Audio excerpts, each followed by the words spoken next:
Hello, good afternoon. I am Olanrewaju Ayinla. I am here in Regent's Park, London. Can you please tell us briefly about yourself? Oh, hi, Larry. My name is Pearlgin Wekoba.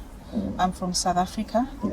And I came into the UK because I had problems back in my country because I've been persecuted because of my sexuality, being a lesbian woman. And being here in England, it's been beautiful and feeling safe as well. So, yeah. I can relate to that.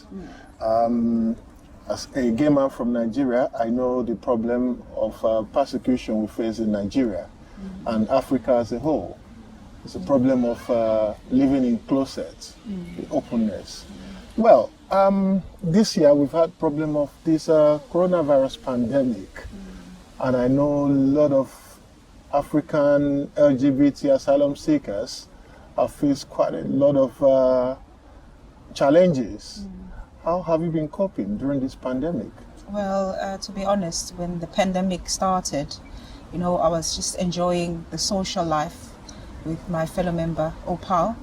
But unfortunately, when the COVID took over, I couldn't socialize anymore. So I find myself being isolated, and I couldn't socialize with my beautiful friends, and we used to share money together and buy things, so I couldn't do that. And even the friends that I have who were supporting me, they were no longer supporting me because of that isolation.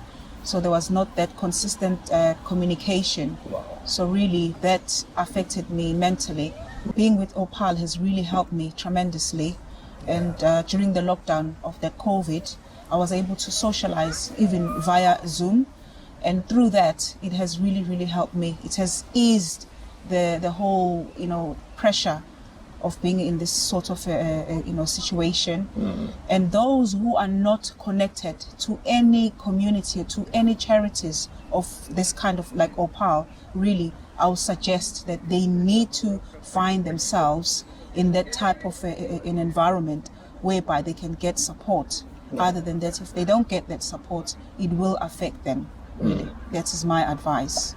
What is it like to be a lesbian in South Africa? Well, to be a lesbian woman in South Africa, it's very challenging. Though on paper, there are rules that are protecting, all the gender in terms of the LGBT.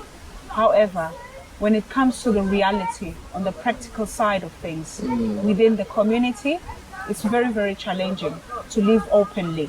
For an example, if as a lesbian woman, if they are seen in public holding hands, the men are threatened by that, and in such a way that they even, assault those women, and they also, correct them by raping them. So there's a name for that. They call it corrective rape. So they do that to sort of like make the women to be aware that they are not supposed to be having a same-sex relationship. And then also the challenges that lesbian women that they face in South Africa is that we get discriminated, more especially when we are accessing healthcare. And when you go to a clinic, once they know that you are a lesbian, they tend to not give efficient care rather than a woman who's a heterosexual. So those are the challenges that we face. And also in terms of finding work as well.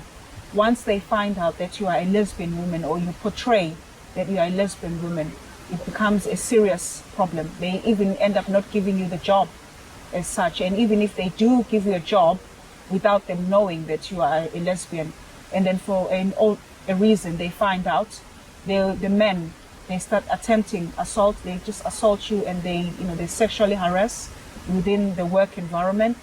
So it is quite a challenge. And even using the public transport, once you've been perceived as a lesbian woman, it becomes a serious problem. We are not safe. So the persecution is just done publicly without even having that remorse. They just do it, because we are a lesbian woman.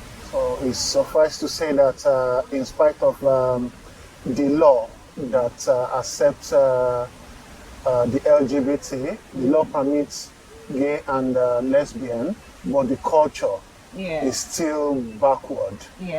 And as a result, there's still discrimination against the gay men and lesbians in South Africa. Definitely. Just like it's in other African countries. Yeah, it is. Because obviously, you know, the whole world think that South Africa, we have a progressive laws.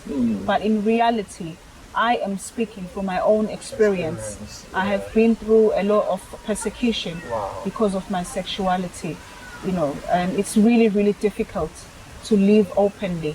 You have to conceal in order to be able to be recognized and be able to benefit from all the systems that are within the country. No, it's unfortunate that we have to go through this in Africa. Same problem you face in South Africa, the same problem we face in Nigeria.